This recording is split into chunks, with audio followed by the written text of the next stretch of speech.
Hello, everybody, and welcome to the Steelers Sanctuary podcast. I'm your host, Dave Rivero from SteelersSanctuary.com, and this is my co-host, David Corum. Dave, how's it going, bud? Hey, what's up, brother? Little Steelers news before we get going on this podcast. The Steelers cut Cody Crest about a week after they signed him and signed running back Darius Hagans and offensive tackle Jared Williams. This is the first time they've been at 90 man on the roster all offseason. I don't know much about either one of these guys. Hagans ran 4.47. He's a small school guy, HBCU bull. And Jared Williams is a big dude. Like they signed everybody else, 6'6", 310. Yeah, you knew that's the new thing now. They got a couple Former requirements Eagle, right? you have to meet, and that you have to be a former Eagle. It seems like nowadays too. So check. Yeah. Welcome to the Steelers. Yep. It's like, what was that? Former Eagle? Oh, that's my man. Gotcha. And you're over 6'5"? Come on in. Yep.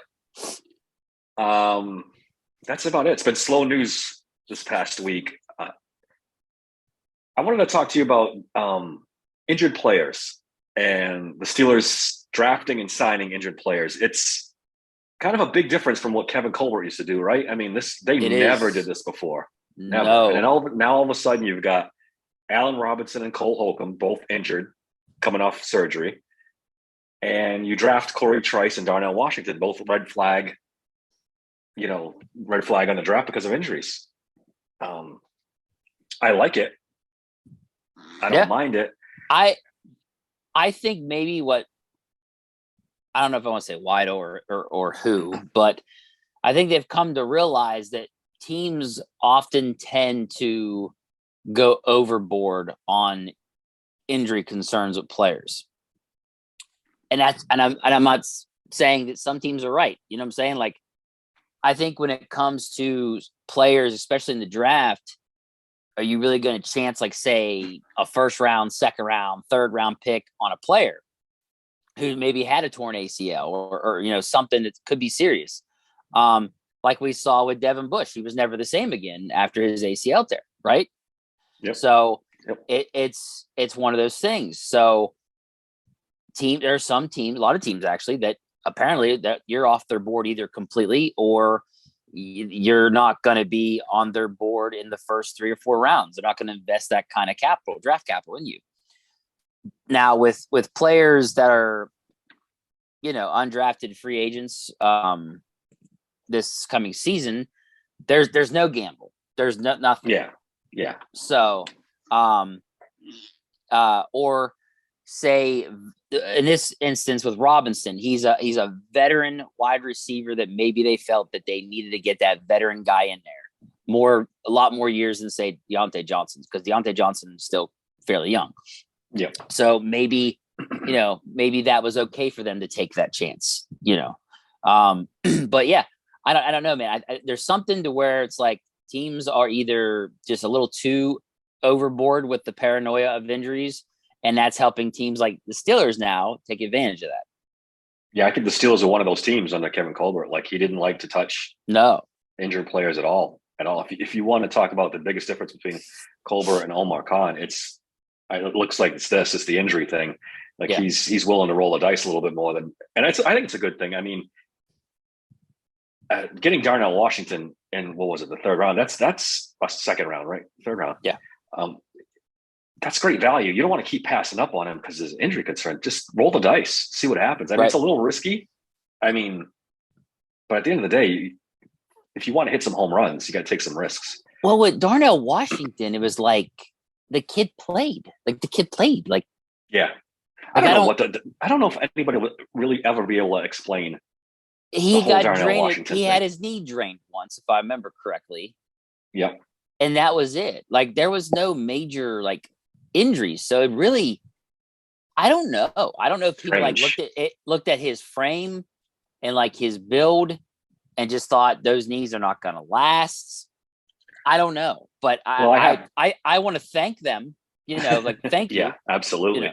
But or for now we're thanking him. You never know. Next year or maybe this season, he goes to make one cut on a route and shreds his fucking knee. And now you're like, shit, maybe they're right, but the theory I heard was that he's so big that the only way to tackle him is to go for his legs and knees, and that may be a concern going forward. But I mean that happens to a lot of big guys. It's not just. I mean, you're gonna play the game the way you're gonna play the game. I mean, there's that could happen to anybody, really.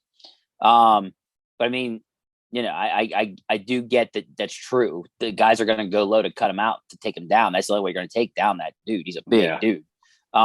You go high, he's gonna decapitate you. So, but yeah, I don't know. I just think that teams are going a little overboard with injuries. And maybe that got brought to the Steelers' attention, maybe from Weidl, maybe from somebody else. A good way to really look at this is if we should have seen or looked into like how many injured players did the Eagles bring in last year? Yeah, I probably should have looked that up, but I don't know off the top of my head, to be honest. Me either. So, but it's something to consider, something like to look at. Like, wait, because then it'll give you an idea whether it was Weidl or this is something that maybe Khan felt this way for a while. Because that's possible too. Because that's what people don't take into consideration is that Khan has been sitting behind Colbert for a while now. Long time. He's never going to come out and say, well, hey, there were things I would have done differently. But now that he's the man, the main man, he's going to do things the way he sees fit. So it could be maybe he's always wanted them to take chances more on injured players. Yeah, it's definitely possible, man. And they wouldn't. Look at these signings he's doing. I mean, my man is aggressive as fuck. He's just going after, what? I mean, he's looking under every rock to find anything he can to make it seem. For instance, they just signed Golden from Arizona, right? Yep. Okay, just signed him to be the number 3 guy. They're involved for Chase Young. Yeah, do you buy that? I do. That was going to be next on my list. Do you? I do. I know Tomlin likes him. Thank you. You just took the words right out of my mouth. I was about to say, sorry. The man really running the show likes him some Chase Young and has always liked him. And yeah, I could see it. But the Steelers are probably seeing if they can get him on the cheap. Where do you play him though? He wants to start. He's not going to start over Highsmith, right? Well, and I just had this conversation with my son. My son's like, "Hey, Dad, I heard the Steelers are trying to get Young. Is he going to start or what's he going to?" I go, "Oh." Then he goes, "Are they going to play 3 of them out there?" And I'm like, "No, because there's 4 of them technically." So, because now you got to remember how you were. We really need a number 3 guy. Well, now, dude, you've got 4 guys. If they do that, now you're going shit. There's so many things that you could do with that. If they would actually bring him in, to me, that's a signal that Alex Highsmith, you're gone next year. Yeah.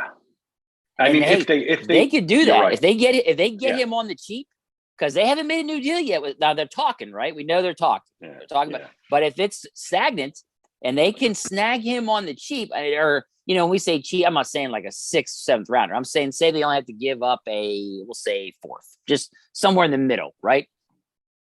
For him, and say I don't know, kick them another player or whatever. If they get him, I could easily see this is Highsmith's last year, and Young is going to go right in there. It's possible. I mean, if the 2 things with this, if I'm Marcus Golden, I'm furious if they make that trade. I'm furious because now my playing time went from all right, I'm a rotational 3rd guy to I'm not going to get any snaps at all. Yep. Yeah. And no doubt. If they do acquire him, then you're right. I think Highsmith's gone. That's the biggest clear sign. And I don't know. How do you feel about that? How do you feel him compared to Highsmith? Highsmith's. I mean, the ceiling is higher. For not Highsmith. Young. Young. The Highsmith is more steady, but not like. I mean, this guy has the potential. He was a top 5 pick. But he's injured all the time. That's the problem. Well, that's the other part. That's the other point. Like the ceiling's higher for Chase Young. I mean, you're talking about a guy who was top 5 overall pick compared to Highsmith, who was a 3rd round pick out of Charlotte. So it's just that if you want to go off production, that's right now. Highsmith's the guy that's been producing. Now, if say they trade for Chase Young, and they go, look, you need to get healthy. Sit down and get healthy this year. And then next year we'll unleash you. Because I have a feeling if they would do it, that's the conversation they're probably going to have, because I'll bet you that's what the issue is. The kid just can't get healthy. He's a free agent after the season, so they'd either have to sign him long term. And that's so now he's a rental. See, I didn't realize that. So now you're telling me this, then he's a rental. So then they could really get him on the cheap. You do realize that? Yeah, right? yeah. So, definitely. So, but the thing, my concern with him is just health. Is he healthy? Yeah, that's the difference, right? Highsmith's never hurt. He's consistent. Well, I don't know if I can't call Highsmith consistent, because he gets his sacks in bunches. Like he'll go 2 or 3 sacks and he'll go for a couple weeks without one. He's consistent whenever TJ is there. That's when he's consistent. That's a good point. And I'm not trying to talk shit on the guy. I'm just saying that when he's not the one getting doubled up, he's absolutely true. And that's just 100% true. So, but yeah, like I just, again, now with Chase Young, he's injured, but hey, they're taking chances on these guys. So that goes back to our injury thing. Yep. Yeah. So they're taking chances on these guys. So yeah, that's a Mike Tomlin guy. We know he loves him. It makes all the sense in the world that they would target him. Absolutely. We'll see. I find it kind of, I think I've done a complete 180 on the Highsmith thing. I think they're going to sign Highsmith. They're going to commit to him. I didn't think so for most of the offseason. I mean, we talked about it a lot. We didn't think they were going to sign him, but I think all the news and stuff is pointing towards they're going to sign him long term. And then I don't know. I mean, I prefer Chase Young. We talked about rolling the dice and gambling. You could potentially have 2 TJ Watt caliber outside linebackers if he gets healthy and he plays, and that's incredible. Right. Now, the only problem is now that I know this, is that he's a rental, so you could easily not get him next year and lose Highsmith, and you could always franchise one of them and keep one of them.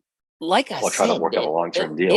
It would depend on how they play their cards right. If they played their cards right, man, this could be a sneaky, like, huge move for them. Now, I wonder what his value is, because, like you said, he's a rental and he's been injured a lot. 4th, 5th round pick. I don't know. I almost called them the Redskins. The Commanders would probably want like a 3rd or a 2nd, but I don't know if they can get it. Yeah, for a guy. I don't know, but for a guy that's technically a rental, often injured, hasn't really produced, right? I mean, to my knowledge, he hasn't produced that much. I don't know. When I see sack leaders and all that stuff, I don't see his name. Well, he can't. He's been hurt so much. Right. So my thing is that I don't think he's going to cost a lot. And like I said, the fact that Tomlin, the guy really running the show, really likes him, yeah. They bring him in, hope he falls in love with Pittsburgh, and they show him the 6 Lombardis, take him, because some players that's what it takes. They see that and they're like, wow. And then, I don't know, man. He really could be their maybe they're thinking backup plan if Alex Highsmith doesn't work out. It'd be crazy. That'd be crazy, dude. But see, I like it. I think it's smart. Well, as long as they don't give up a lot for him. Yeah, depending on what it costs them. Yeah, depends on what we give up. But dude, I'm all about it, dude. Like if they get him on the cheap, yep, I'm all about it. Yeah, I mean, but you got a log jam. You got a log jam at edge now. You'd almost have to send Golden back to the Commanders in an exchange, right? I don't know. I don't know what they would do. I don't know if they. I don't know if they would go to a true 4-man rotation. Like you're rotating a lot. Yeah, you can't take Watt off the field too much. I mean, a little bit. You want to rest him, but not significant snaps. I mean, but let's look. And I'm not hating on Watt either. But let's be honest. The guy gets injured a lot too. Lately, he's been getting injured a lot. Last couple of years, he's been getting injured a lot between the knee, the pec. I mean, So I guess you're looking to be real deep at that position. Hey, yes. Which is something they haven't been in forever. Yep, absolutely. So I don't know, man. I just It's an interesting thing, right? it's an interesting thing that I'm for. I'm for it. Like I'm if for they it. can I'm for it too. if I'd they be can willing to pull it roll the off, dice on it. because it's kind of like what they did. And let's not forget, because this just clicked in my mind, they did the same thing with William Jackson III. They made a deal with the Commanders and they made it happen, right? Yeah. Now he ended up not playing for them, and then they cut him, right? But it didn't hurt him any. It didn't hurt him at all. So I could definitely, since they've already made moves with each other, they've already had that. Yeah, there's some familiarity there for sure. Khan has already established that thing with them, that relationship with them of making these trades with each other. So he can come right down the pipe again and go, hey, so what do you want for him? We made this trade last year. It didn't hurt anybody, didn't affect anybody. So, I mean, yeah, I guess it's possible. I think he's only on the books for $5 million this season. So they'd have to make a few moves, like maybe restructure TJ finally. We've been expecting that all off season. Yeah. But yeah, I guess they could. That. Yeah. Another guy who kind of was sort of linked to the Steelers is my guy, Dalvin Cook. I mean, it's not going to happen. I really doubt that one's going to happen. I would love to see it, because I think you could use him in a lot of different ways, like I talked about before. Like you can use him in the slot. You can use him as a backup running back. You could get really creative with him. Yeah, but Dalvin Cook's he's not a backup quarterback though. He is a stud running back that starts. Like that's why he probably wouldn't want to come to Pittsburgh. You'd have to split carries, and then you get, it ain't happening. It's the kind of player they need so bad, though. Then you piss off Najee. Now you've just created more drama. And let me ask you a question. Who would you rather have, Dalvin Cook or Najee Harris, 2023? Oh, man. I know my answer. It's I don't know, man. When Najee was healthy, he was good. But still hasn't averaged 4 yards a carry in his entire career. Well, that's what I was going to say. Is he just never breaks one. He never breaks one for a touchdown. That's the thing. I was Dalvin looking, Cook Dave, hits home runs. Yeah, I was just going to say. I was looking at the stats the other day, and Dalvin Cook has at least one over 60-yard touchdown run in every year of his career. At least one. Some of them are 80, some of them are 85 yard. A home run hitter. That's what this.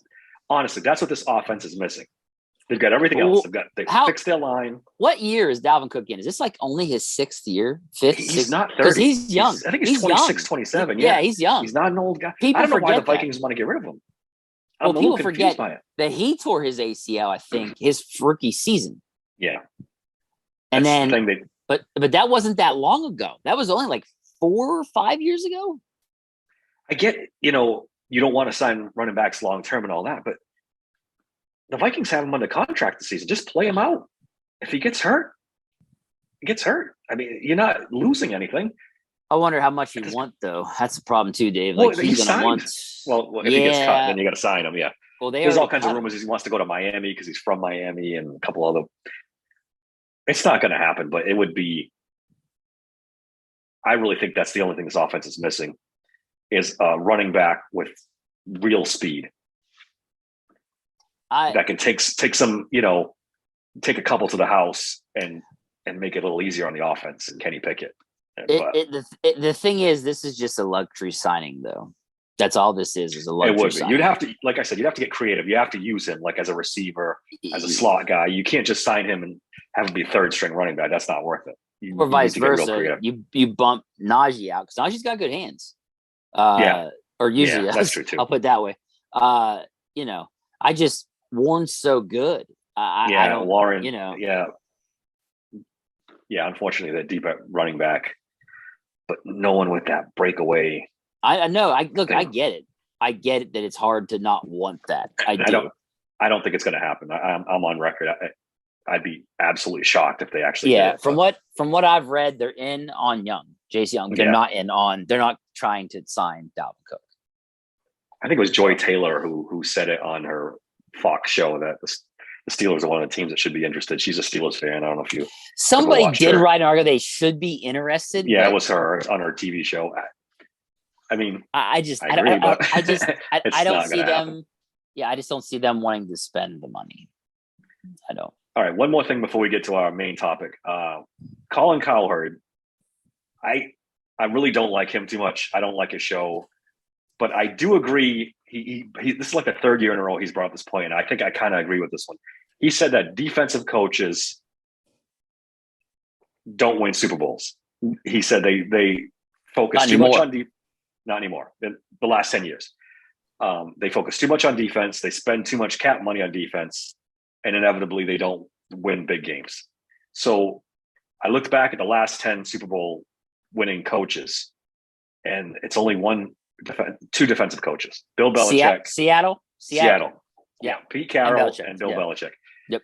I don't know. Do we leave Bill Belichick in this because he's got the greatest quarterback of all time as his quarterback for those two Super Bowls? But yeah, not to take anything away from it, he's a great defensive coach. Well, didn't when Manning won it with Denver's defense, was that in the last 10 years? That was an offensive coach, believe it or not. That was Gary Kubiak, who was a quarterback coach. Yeah, it was the only one I was questioning. But there was that one that- because that was their defense was really good. That was their defense for sure. They had a really good defense. That was when Manning transitioned to a manager more than being the guy Yes. that wins the game. But yeah, go ahead. I'm sorry. The last 10 Super Bowls, Kansas City won last year. Obviously, Andy Reid. The Rams won it the year before. That's Sean McVay. Tampa Bay, Bruce Arians. Then it was New England. Philly had Doug Peterson. Yep. Then it was New England again. Denver with Kubiak. New England again. And then Seattle with Pete Carroll. So 2 coaches out of the last 10. I think he's got a point. I think defensive head coaches, Mike Tomlin included, they struggle when they get in the playoffs. They don't. It's hard to do argue well. it. It's hard to argue it. You're right. Especially in the last 2 or 3 years. Yeah, it's been an offensive driven. Yeah, the last 4 years. Offensive driven league that if you have a high powered offense with a offensive minded head coach, those teams tend to win. And literally Tomlin has done exactly what he said, spent a shit ton of money on the defense. Yeah. I mean, literally we are all in on defense when it comes to money. I mean, the cap space, it's not even, I mean, the cap charges for the 2020, it's all defense. It's TJ, it's Minka, that's what I'm saying. Cam Hayward. Then you get to some offensive guys after that, but they spent a little bit on Sayamalu and a couple other guys on offense, but they're all in on defense. And if they acquire Chase Young, pay Alex Highsmith. It's funny because you're right. It's the O-line and then the rest is defense. Like literally, that's it. The rest is all young. They have a very clear philosophy going in 2023. They're going to play defense and run the football. Yep, that's what they're going to do. We've talked about it a million times. They're hoping 80s, to play 90s football, bully ball. They want to play bully ball and bully people. It's very clear. That's what they're going to do. And hey, you know what? It could work. It might really work because if teams are being designed to stop a high-powered passing offense, and they're bringing in players that's to stop their thought that. Process. When they face the Steelers, they might not be set up to beat that. It could work. You know what I'm saying? Work. They're going with these, fast corners, but they're not big dudes. So like that could really work to our advantage. When we got these guys blocking them out of the picture completely, then same thing with linebackers. They're going to really lightning fast linebackers, but they're not that big. So, you're not talking about linebackers anymore. They're 260 pounds, right? I'm trying to think of the guy that you really liked that got drafted out of Georgia. He was, I forget his name, but he's fast. He was ran a fast 340. but he's really small. So he's small for a linebacker. Yep. They draft. The Steelers, Nick Herbig, edge, but really small. So I don't know because teams want speed to keep up with these offenses. So the Steelers might be going, hey, if we just draft big, giant fucking dudes that can run well, we might be able to bully these teams and just dominate on the ground. It could work. We'll see. I definitely think it could work, but then there's like, remember the Ravens the second time the Steelers played the Ravens and the Steelers adjusted. I said, you're not gonna bully ball us, and they stopped them and they won the game. I'm afraid that week 4, week 5, week 6 team's gonna be like, oh, okay, this is what the Steelers are doing. We're gonna load the box. We're gonna sell out to stop the run, and then that's when Kenny Pickett. Right. That's when you got to hope Kenny's the real deal. Yeah. And they can hurt you with the pass too. You got to hope that maybe Calvin Austin is going to blow some teams away. Deontay is going to be Deontay. Like, you're just hoping those guys, maybe Allen Robinson will be the vet, the savvy vet that makes plays for you too. They're just going to have to hope that happens. Because that's what's if they are having that much success with the run, teams are going to just go all out to stop it and go, okay, you have to beat us with Kenny's arm. Good luck. Yep. And they're going to face that. Yeah. That's fine. Game 5, Game 6, they're going to be facing that, if not sooner. And Calvin Austin, by the way, continues to make some noise. People have been talking him up. The two main talked about people are Calvin Austin and Corey Trice. Those two are really turning some heads. Good OTAs so far. Yep, everyone's talked about them. So that's good news for the Steelers. We talked about it like 2 episodes ago. They need Calvin Austin to be big this year. They do. They need him. It's a slow time of year this year. Nothing's really going on. So we figured, why not do something different? I've done this on my blog a couple times. I've ranked some positions. We're going to do the top 10 receivers of all time, but for the Pittsburgh Steelers. But we're going to do modern era from 1970 on. We're not going to do 1946 guys that nobody's ever seen or heard of. Yeah, I'm just gonna react. That's all I'm gonna do. I did the list. Dave doesn't know my list, so he's just gonna react to it. Let's start with number 10. Okay. Do you want to guess who my number 10 is? No, I won't guess. Just go ahead. Martavis Bryant. I know he doesn't have the stats. I know he doesn't have the stats that all these other guys have. But man, those 2 seasons, there was no more talented wide receiver. Stop laughing at me. Than Martavis Bryant. I'm telling you, they didn't have it. Man had a cup of coffee with the Steelers. He had a cup of coffee with the Steelers, and you got him in your top 10 of all time. He is, as far as talent, he is as talented as any wide receiver that's ever come through the Steelers. Now, brains, if I was ranking this on brains, he wouldn't be in the top 10. I can hear that like Titanic music playing in the background. And my love will go on forever or whatever. That's you with him. Like, Jesus. I mean, Martavis Bryant. Wow. He played the same amount of seasons as my number 9 guy, Mike Wallace. Mike Wallace is number 9. He was pretty good, deep threat. No Pro Bowls, no All Pros, nothing like that. He is number 10 all time in Steelers receiving yards. Is he? It was higher than I thought when I looked him up. I was surprised by that. He had 4,000 career receiving yards and 32 touchdowns. No, 32 touchdowns for the team. I knew he had to be up there. I mean, Ben threw a lot of bombs to him. Yeah, his time with the Steelers. When he did his whole rookie contract with him, if I remember correctly. He was a deep threat guy for sure. Yeah, I mean, so I'm not exciting surprised. Guy too. And for top 10, 9th, 10th, I could see what Wallace there. I mean, they went to a Super Bowl with him. Yes, right. So, did they? 2011, the 10th season going into 2011. Yep. Because that was Brown's rookie season.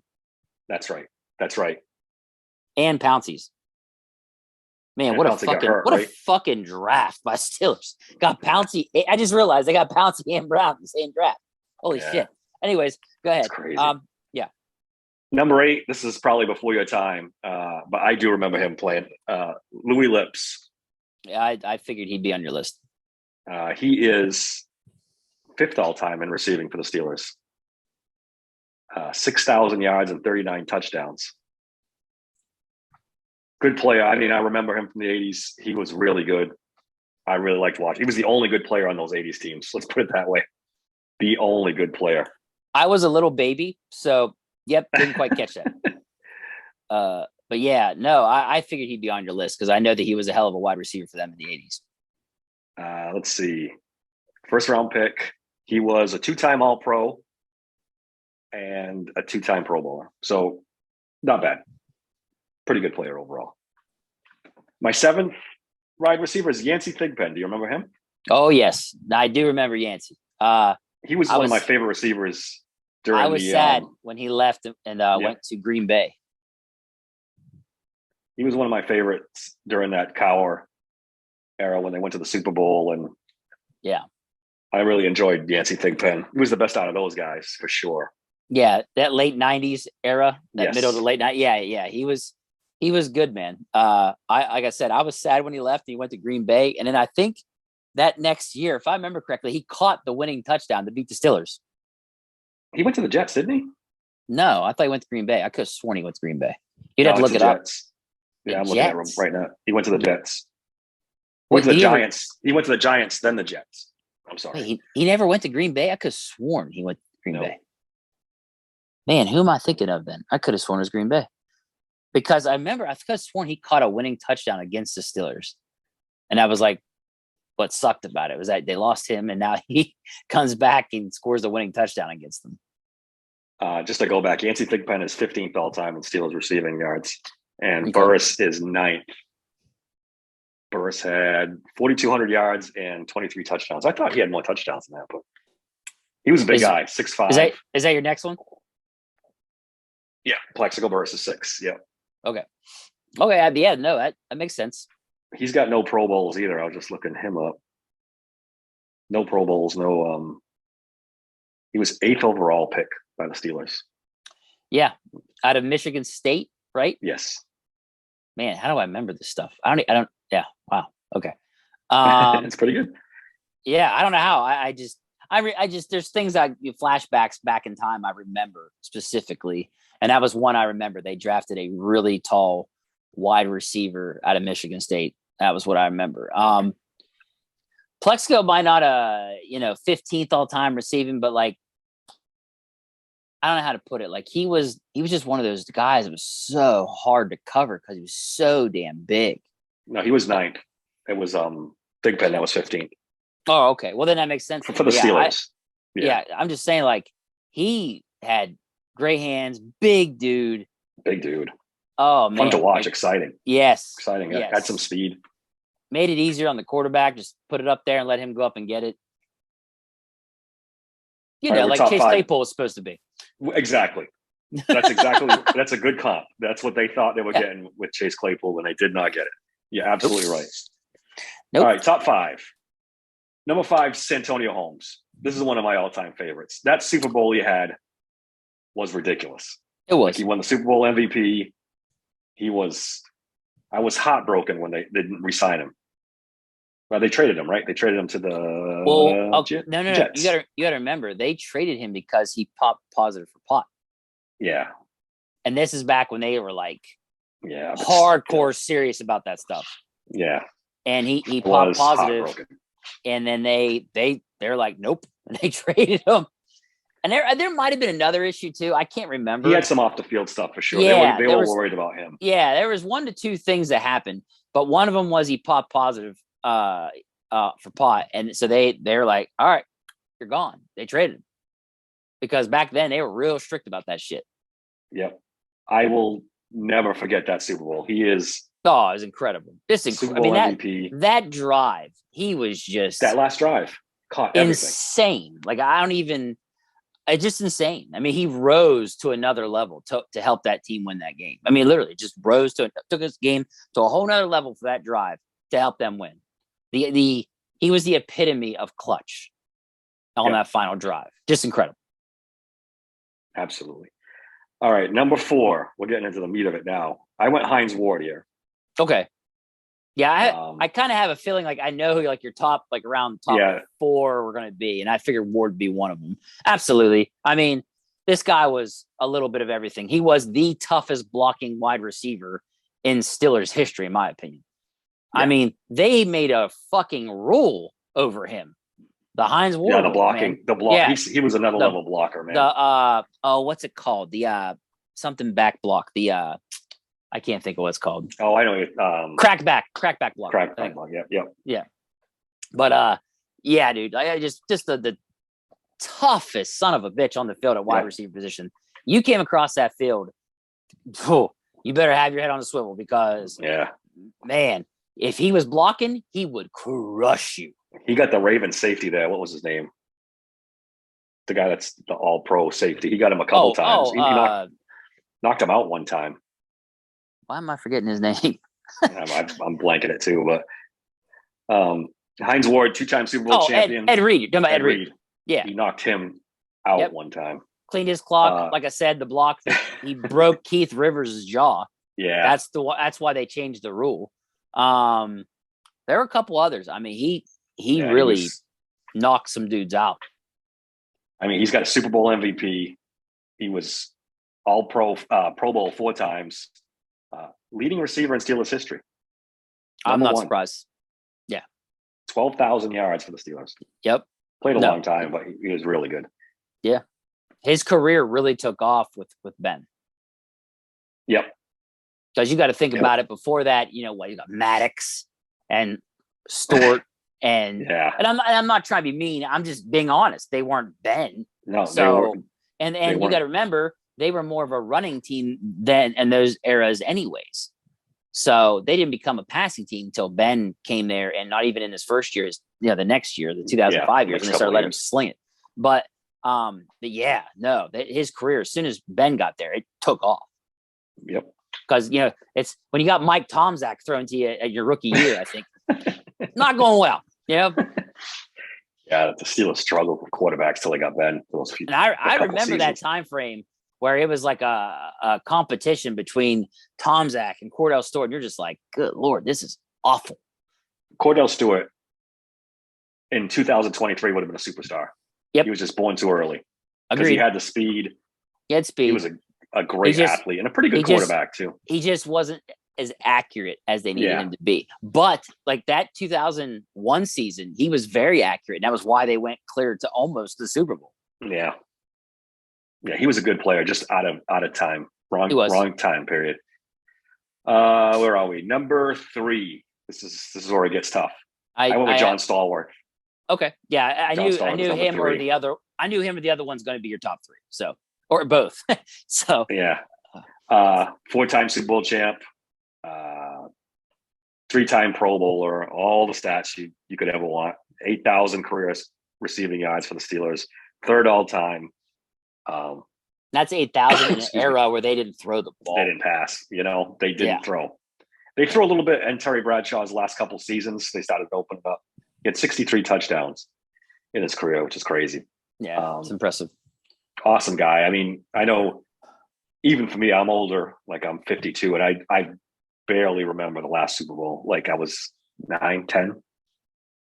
The Rams Super Bowl. I vaguely remember watching that game, but we've all seen the highlights. He was a great receiver, phenomenal receiver, Hall of Famer.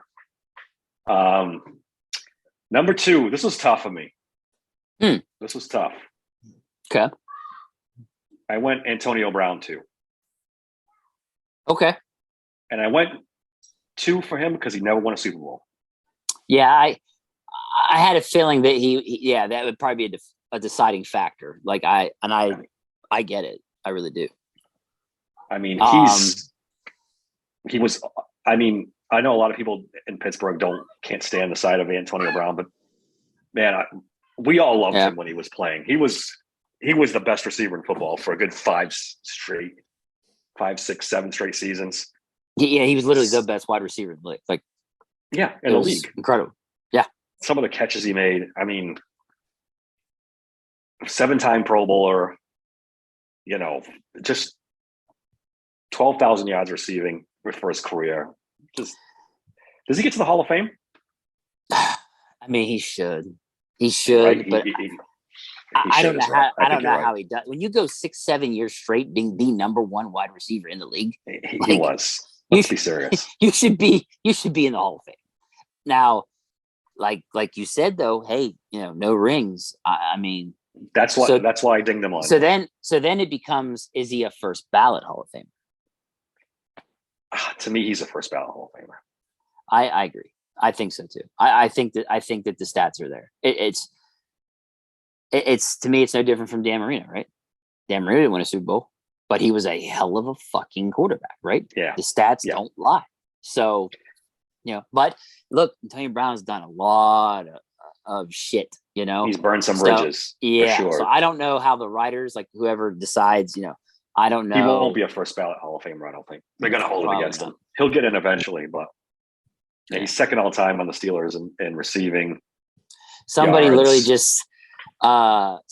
just sent me a text, and it's an article, and it says Steelers named favorite to land former Rookie of the Year. That'd be something else. That would be something else. Yeah, it just popped up on my screen. But yeah, I don't know, man. Sorry, I didn't need to jump the. That's all right. Subjects on you. Let's finish off the list. Obviously, my number one guy is Lynn Swann. Lynn Swann. Yeah, I mean, absolutely. Literally a highlight reel. Yep. Of just great catches. The way he would go up and like glide in the air and make catches, just it was incredible to watch. When I would go back and watch these Super Bowls from back in the 70s, man, Jesus, the plays he was made. Incredible.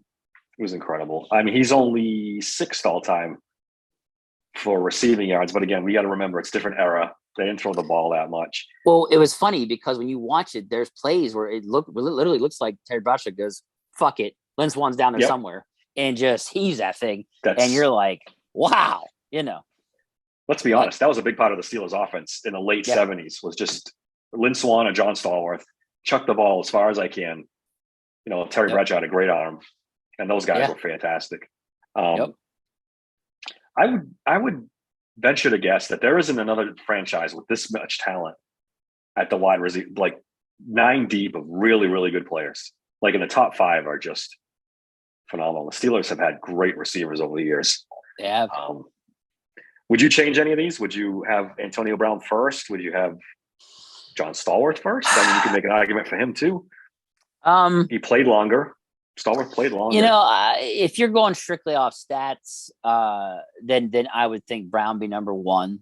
But if you factor in other things like rings and off-field stuff and stuff like that, then no. Martavis Bryant.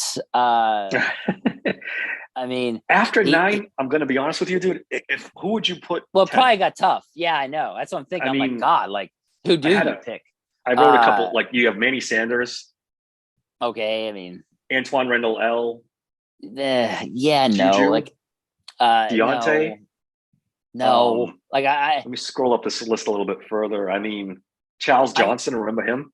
Yeah, he was vaguely boring. Like Randall L. The only reason why is because of the Super Bowl. Yeah, I mean, he won a Super Bowl and had a hell of a play. Yeah. I mean, I mean, it was a hell of a play, right? Yeah. So it's just one of them things where, when you start getting to 9th and 10th, when you're talking about, of all time, holy shit, yeah, it's tough. I don't know, man. God, Martavis Bryant. I mean, my man hardly even played because he was always suspended. Like it was just. Yep. But yeah, to think of he's 35th all time in receiving yards for the team for the Steelers. Yeah, I'm trying to think of anybody else that I'm looking at the list. I mean, I'm trying to think. You know what? Well, now he wouldn't be top 10 all time. I was thinking of the guy that was in the Money Crew. It was Mike Wallace, Antonio Brown, and then he was playing for Denver a lot. I can't remember his name. Yeah, Emmanuel. Oh, did you say him already? Yeah. I said Manny Sanders. Okay. I mean, you said Manny. I thought you said something else. Okay. All right. But yeah, like, I mean, but he didn't really put up big numbers either. He was like the number 3 wide receiver on that team when it was all said and done.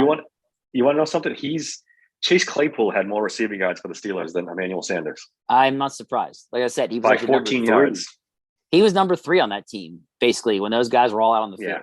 Yeah. He had to go to Denver to That's when he blew up. Peyton Manning as a quarterback, so that helped. But yeah, man, like I don't know. Like that's why you could make a legitimate case for I know it's I'm a Martavis Bryant homer, but I mean, if you're taking tight ends out because you got, yeah, I mean, I'm not going to do tight ends. you got Heath Millers and guys like that have a lot of receiving yards, but no, it's strictly like wide receivers. Yeah, I don't know, man. Like that's tough. Dwight Stone. No. He was okay. I mean, he's all right. Yeah. I mean, he's all right in his own right. 12 touchdowns, 2,400 yards. Yeah, it's not. But it's not a lot. Yeah. No. No, I think what you have basically is a fair assessment.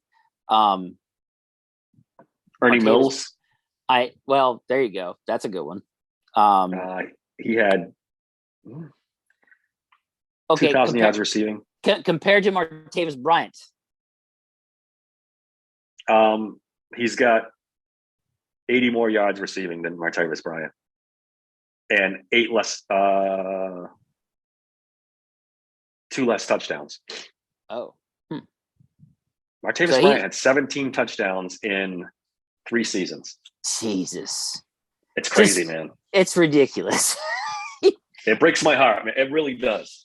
If he could have just not smoked weed, right? Or just been born 5 years later, because now they all smoke weed and nobody cares. Or that. Yeah, it's just like, damn, man. Like you're getting paid. You get paid a lot of money. Like just don't do it, or couldn't stop, or just be smart about it. Like that's the other thing. Smart about it. That's what I mean. Like, yeah, no, I mean. That's incredible. 17 touchdowns. Good Lord. What, 3 seasons you said? And his first season, he didn't even play that much, right? Until the second half. He blew up after the 4th game, if I remember. It was that game against the Houston Texans. Yeah. It was a game against the Houston Texans. I remember it like it was yesterday. It was like out of nowhere. He just was like, holy shit, this kid can fucking play. And then he had a monster playoff game against the Broncos. Remember that when everyone else was hurt? Yep. No, it pretty much carried them through that game. Yeah, no. But no, so I think when now that I look at it, I think you made him 10th. I think it's just hard for me because he only played 3 seasons. So many. But most of these guys, but they were suspended seasons. Like he didn't play the full season. That's the thing. You missed some of these games, right? 36 games. That's 50 games less than Ernie Mills, and he had more touchdowns. That's wow. Yeah, it's impressive. It's insane. Yeah. Yeah. No, I was thinking Ernie Mills, honestly, towards the bottom there. Because he's like the only one that could come to mind that you might earn that, top 10. But yeah, no, I mean, you make a good point that, hey, 50 more games and Bryant had more touchdowns than him. So it's like, Jesus. It's crazy. Here's something. Deontay Johnson, more or less touchdowns than Martavis Bryant. Right now as we speak? Yeah. Less. He's got 3 more. Does he? Yeah, I knew it'd be close. 20. I was like, it's last got year to didn't be have close. any. That's what I'm saying. Last year. He put up a goose egg this past year. So it could be close. This is because that's only his 3rd season? 4th season. 4th season. Yeah. So yeah, I knew it'd be close. It's real close. Crazy. Man. Yeah, yeah. Wow. All right. So that's all I have, unless you got anything else. We'll be on Chase Young watch, I guess. For fun, does George Pickens eventually be a top 10 Steeler of all time? Wide receiver. Great question. That's a great question.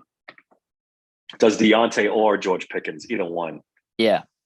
Will any of these current wide receivers that the Steelers strictly drafted, become a top 10 Steeler wide receiver of all time? Do you think any of them do? I think they both have a shot.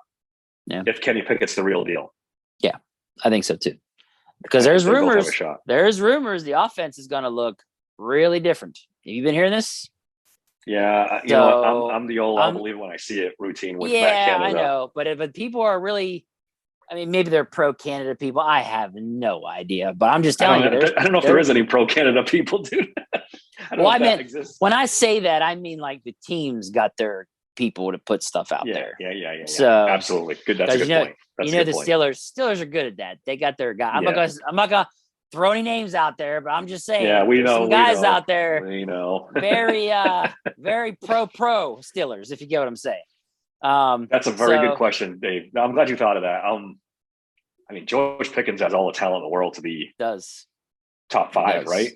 He's got the talent. He's just got to be a better route runner and just hone his game, get a little better, improve every year. Then he can be. And Deontay Johnson is as talented a route runner as there is. He needs a quarterback and less drops and less running backwards. Well, that too. He'd probably have double the amount of yards he has now if he wouldn't run backwards on every play. Yeah. Do you agree with me that all those suicide balls that Ben threw to him affected his game? Because Ben laid him out to dry out in the middle of the field a lot in his last season, 2021. See, I don't know. That's not the part that affected his game. The part that affected his game, in my opinion, was just his concentration in dropping the ball. Yeah, because he was getting killed for that, Well, I mean, you could argue that, but and he also doesn't take criticism very well. No, he's definitely a sensitive guy. He's definitely a sensitive dude. I see him and his comments and the stuff he says. And he has a tough time avoiding that kind of stuff and not letting it bother him. So that's the main issue with him, or used to be. I'll say that. Yeah. But man, dude, when he's not doing that, he's a hell of a wide receiver. He's a top 5, top 10 wide receiver in the league whenever he doesn't drop the ball. You know, now, he's a top 3 route runner. Yeah. He's elite route runner. He is an elite route runner. Like other corners have said, he's one of the top toughest wide receivers to cover. So, and I don't want to put the guy down. I think he's a great wide receiver. I do. It's just it's very frustrating to watch some of the things he does. That's what will drive you nuts. He's made some insane plays, insane catches. Mm-hmm. It's just one of those things. Is some of the things he does is really annoying, and for a fan at least. And George Pickens has to be more than a one-trick pony. He can't be just I'm going to catch the ball behind my head. That's the comment. And it's funny you say that because I was going to bring that up with Mike Wallace. When you brought up Mike Wallace, that's what Tomlin called him, a one-trick pony. That's all he was, a deep threat. And I wonder if he'll use that motivation and tell Pickens, hey, don't be a one-trick pony. Yeah. So I want to see Pickens this year create separation from the corner. Let's see if he can actually blow by a corner and actually not have to have combative catches and actually make the catch on the fly and take it to the house. That's another one. Is we're going to see him take it to the house for a long, long catch. I would like to see that too. He's got the talent. Because that's the other thing. We talk about running backs not having that home run speed. We haven't seen a wide receiver have it that much either. Let's be honest. They don't have one. I mean, Deontay ran 4.5 and so he's a good route, like we said, route runner and everything else. And Pickens is 4.4, but you don't see it on the field because he's right. I think he's so talented. He might be a little lazy that he thinks I can get open no matter. I'm open. Yeah. Just throw me the ball. I don't have to do anything. I'm open. Right. And I think that creeps in. Yeah. That confidence, that overconfidence, if you will, then yeah, absolutely. And he's not wrong in some in one aspect because he will catch anything that you throw, but I've seen George Pickens. I've seen Pickens catch balls that almost defy human science, logic, whatever. Two of the most ridiculous catches we've seen. Yeah. And forever, right? I mean, that game against the Browns where he bent backwards. Yeah. I thought that we were in the Matrix and it got broken or something. Like I was just like, did he really just catch that? Like, yeah, it was insane. But that's what we need to see from Pickens. But I think he can do it. I think he's that talented. And and actually, to Colbert's credit, he was coming off an injury too. That's a good point. That's a good point. I forgot about that. That's right. But who knows? Someone could have been banging the table like, you got to take this guy. Yeah. He's good to go. He's fine. He was linked to the Steelers in it was the national championship game or something like that before that draft. He did well, I think. I think he had like 50 yards receiving and a touchdown. I can't quite remember. But that could have been enough for Colbert to maybe go, okay, this guy's healthy. but other teams again went way overboard with that stuff and passed on. Yeah. Yep. So, all right, man. If this, I had fun doing this. Maybe we'll do like I've done outside linebackers before. Maybe we'll do that one on our next pod. We'll do the top 10 outside linebackers. Yeah, I like when you do this. I think that's fun. I to get your list and when some of it's ridiculous, I can I talked to it in my famous though, didn't I? I talked to it. Yeah, you did. Though. I'm the attorney for. You did. You did good. You did good. Famous Brian. Yeah, you did good talking me into it. I'll give you credit. Yeah, I thought you were nuts for a second there, but. All right, guys. You can follow me on Twitter at SteelersSank16. Subscribe to the podcast. Our subscriptions are up. We can tell we're getting a lot more downloads. Stick with us. We've got interviews. If you haven't listened to us lately, we've got a ton of interviews with all kinds of guys. We had Vince Williams on a couple of days ago. Email the show at daver@SteelersSanctuary.com. Dave, give me your stuff and let's get out of here. Well, I want to remind them we're on YouTube and we are literally, guys, we are literally like 5-6 subscribers away from being able to go live on YouTube, which we would love to do. And when I say subscribe and Dave says subscribe, it doesn't cost anything. Because I think that some people think subscribe, they associate that with you got to pay. Yeah. No, this is all free. Just go to YouTube, go to Steelers Sanctuary, hit the subscribe button. It's done. It's free. It doesn't bother you. We're asking you to click a button so we can go live. That's it. As far as me, you can find me on Twitter, M_Corb. I had the Still Sank pod on TikTok. And then I'm also doing my own hodgepodge of Nothingness podcast for the Pirates. I'm also on TikTok for that as well. Please subscribe to that if you're a Pirate fan. I'd really appreciate it. All right. Check out Dave's baseball podcast. It's really good. If you haven't seen it yet, it's fantastic. Until next time, thank you for listening to the Steelers Sanctuary podcast.